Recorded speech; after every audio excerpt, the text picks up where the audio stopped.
The night my mom handed my sister the earrings, I was standing 3 feet away holding a casserole dish. That's the part nobody tells you about being the invisible child. It's not one dramatic moment. It's 1,000 small ones, stacked so neatly you almost convince yourself you imagine them. The casserole dish was heavy. My arms were burning, and my mom lifted the small velvet box out of her apron pocket and said, "These were Gran's. I always knew they'd be yours," and she pressed them into my sister Vivian's palm like it was the most natural thing in the world. Vivian started crying. My dad put his arm around both of them. My brother-in-law took a photo on his phone. I set the casserole dish on the counter and said I needed to use the bathroom. I sat on the edge of the tub for 4 minutes. I counted the tiles on the floor. Then I washed my hands, dried them on the good towel by mistake, and went back to the kitchen to slice the bread. Nobody noticed I'd been gone. I've been thinking about that moment a lot lately. Not because it was the worst thing that ever happened to me. It wasn't, not even close, but because it was the moment I finally stopped waiting. Stopped waiting for someone to notice. Stopped waiting for the balance to shift. Stopped waiting for my turn. This is not a story about being dramatic. I want to say that up front because I know how it sounds. I know there are people who will hear this and think, it's just earrings. And you're right. It was just earrings. It was also every birthday cake that had my sister's name written bigger. It was every report card where my A- got a nod and Vivian's B+ got a celebration dinner. It was every Sunday call where my mom spent 40 minutes asking about Vivian's job and remembered to ask about mine only as she was saying goodbye. Those things alone, any one of them alone, means nothing. But 31 years of them? That's a different math entirely. My name is not important for this story. What matters is that I'm 31 years old. I grew up in a mid-sized city in Ohio. I have one older sister, and until about 2 years ago, I genuinely believed the problem was me. I used to think I was too sensitive, too needy, too quick to keep score. Those were the words my mom used when I was young, whenever I'd try to say something. "You're too sensitive," she'd say, and the conversation would end right there, like she'd pressed a button. Over time, I stopped pressing back. I just absorbed it, folded it into my understanding of myself.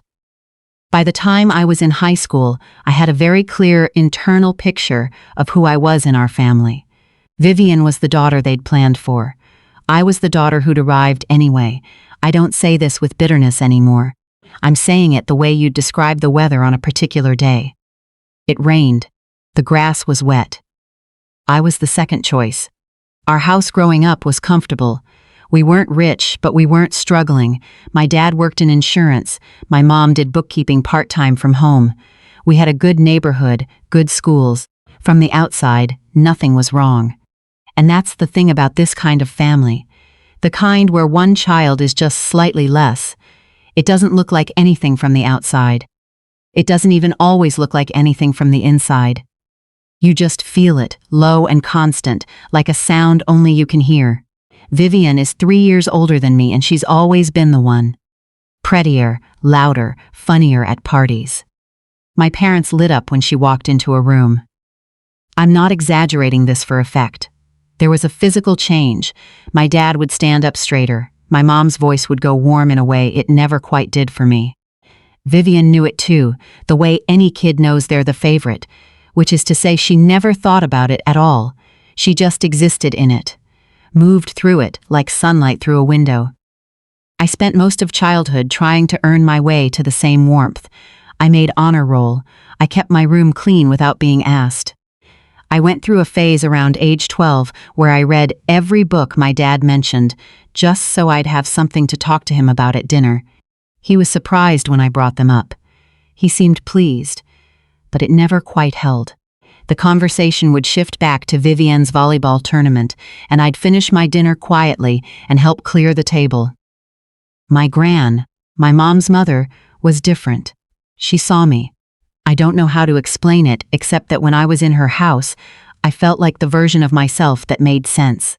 She'd save the crossword for when I visited.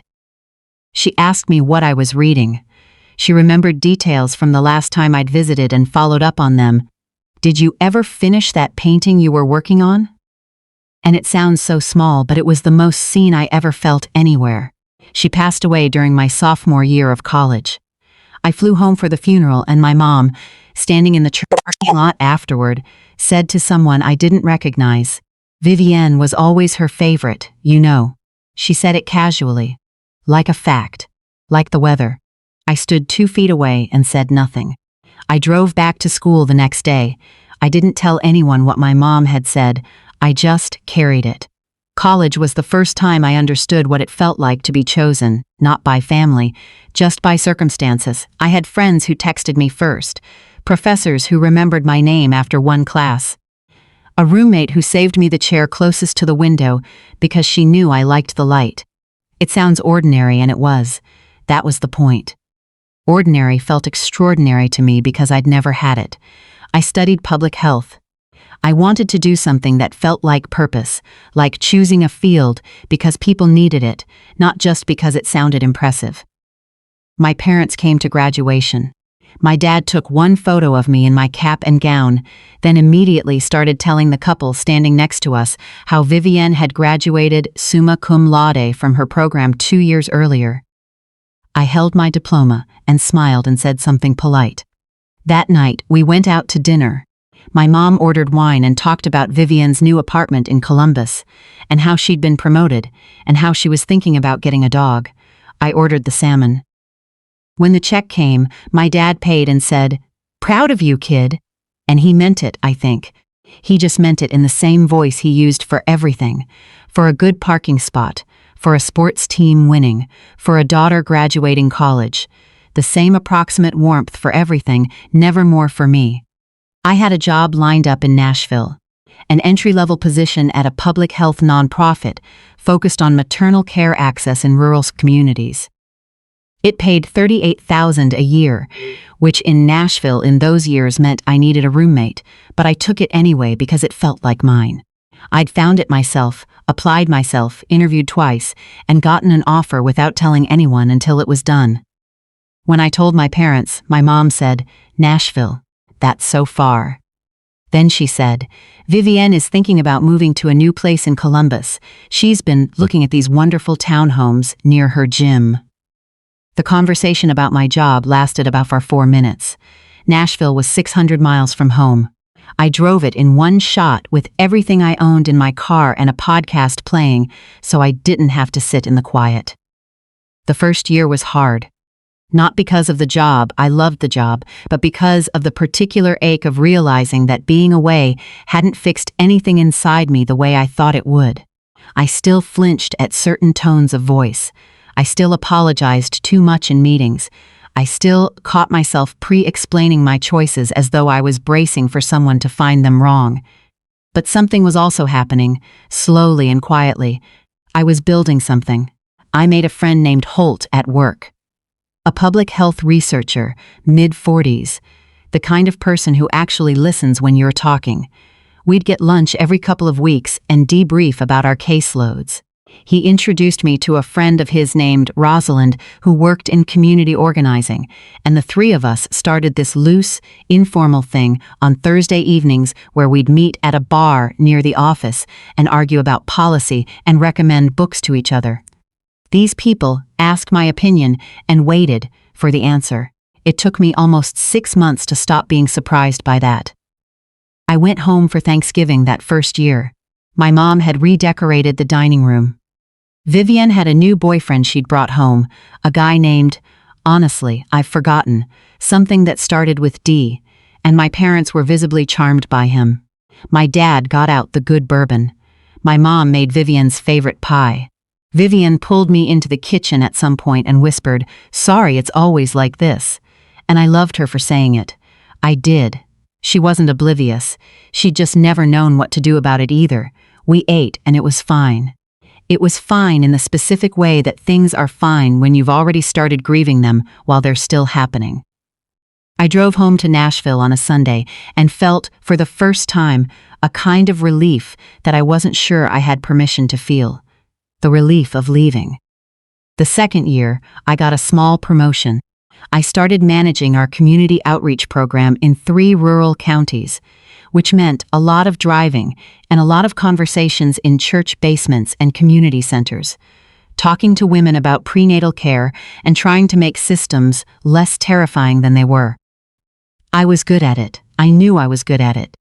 My boss told me I was good at it, told me I had a way of sitting with people that made them feel like the information they needed wasn't out of reach. I called my parents once a week. 15, 20 minutes.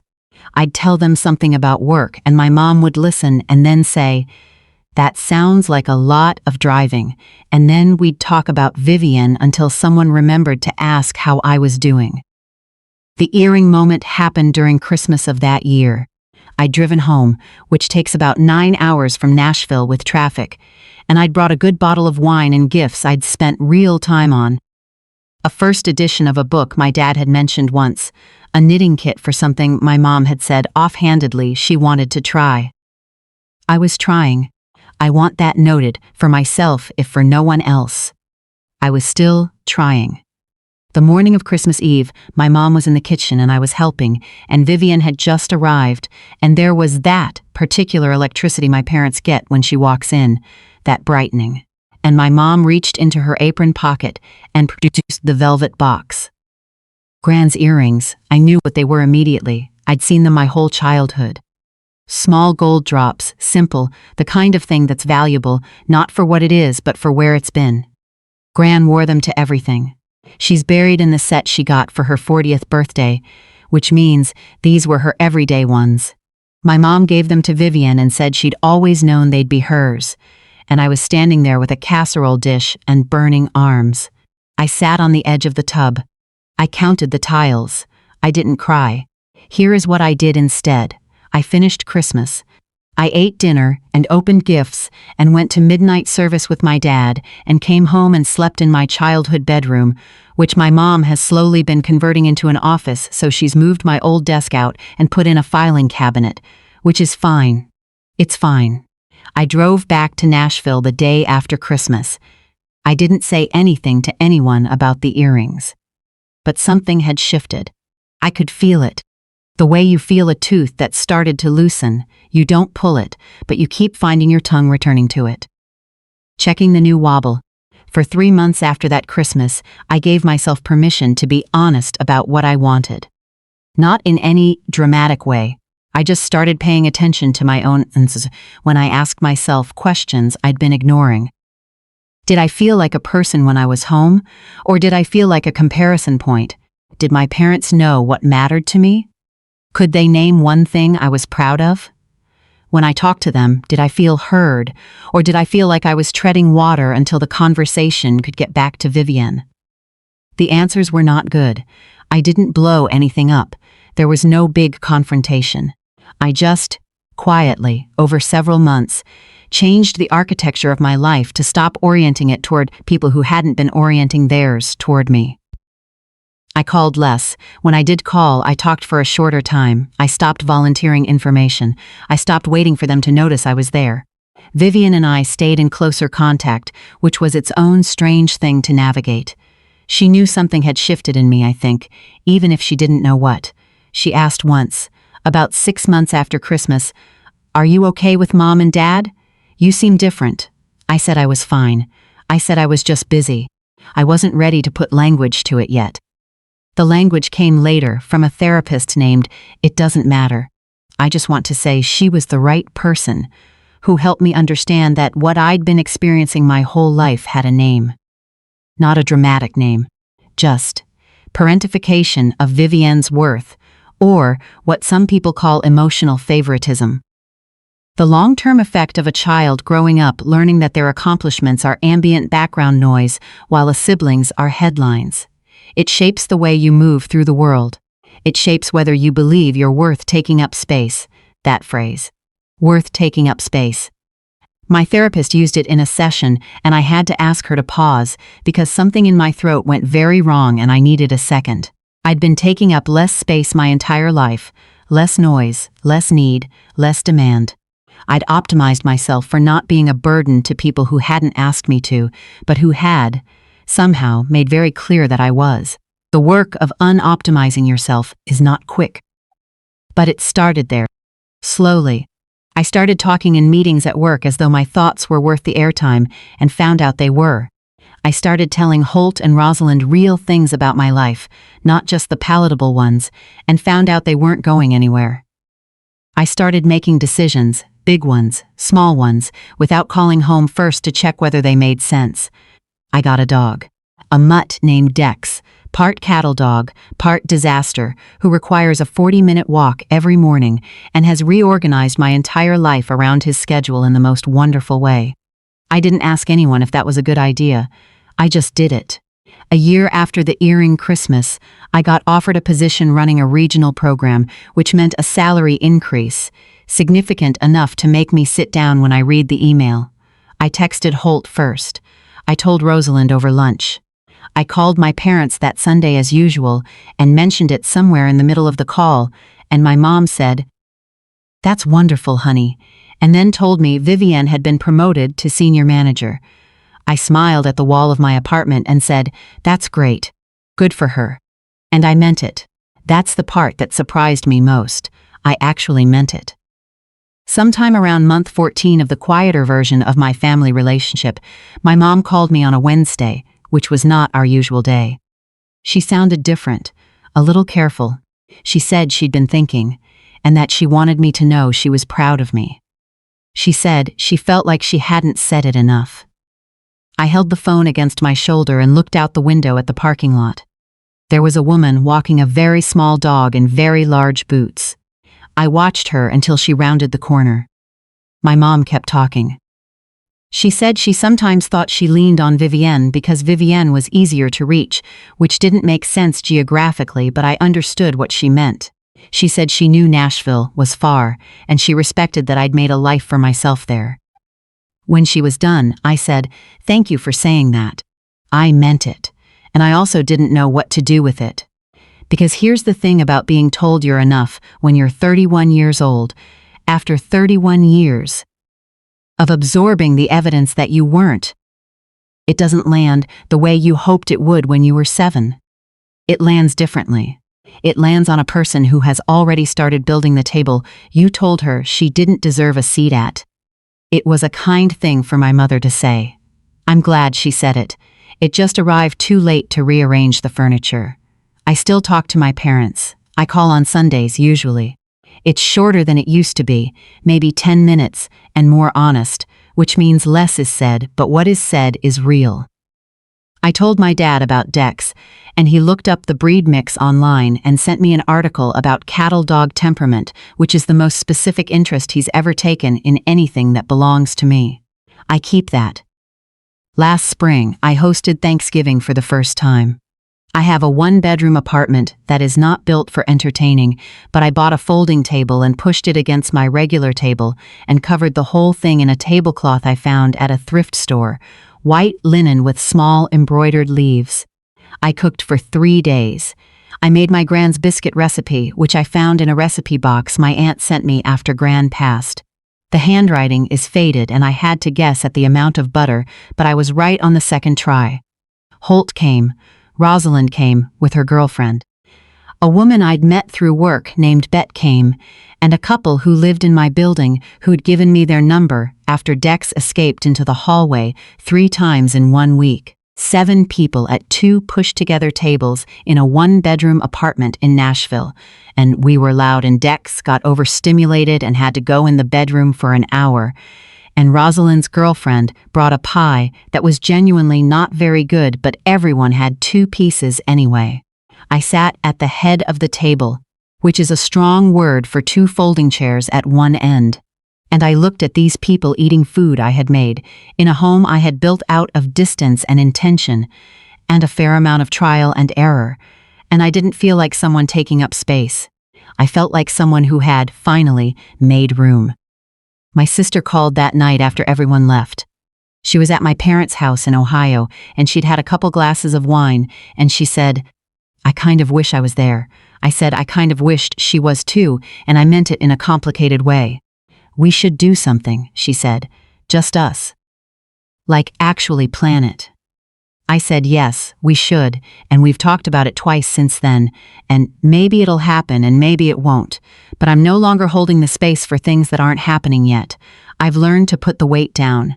If I could go back and say something to the version of me who sat on the edge of that bathtub counting tiles, I'm not sure I'd say anything that would fix it. I think you have to count the tiles. I think you have to feel exactly what it feels like to be standing 3 feet away when someone hands your sister the earrings, holding the dish, arms burning, and understand very slowly, and at the cellular level, what that means about the life you've been living. And then you go back to the kitchen and you slice the bread. And eventually, not that night, not that year, but eventually, you stop going back to the kitchen. You build your own.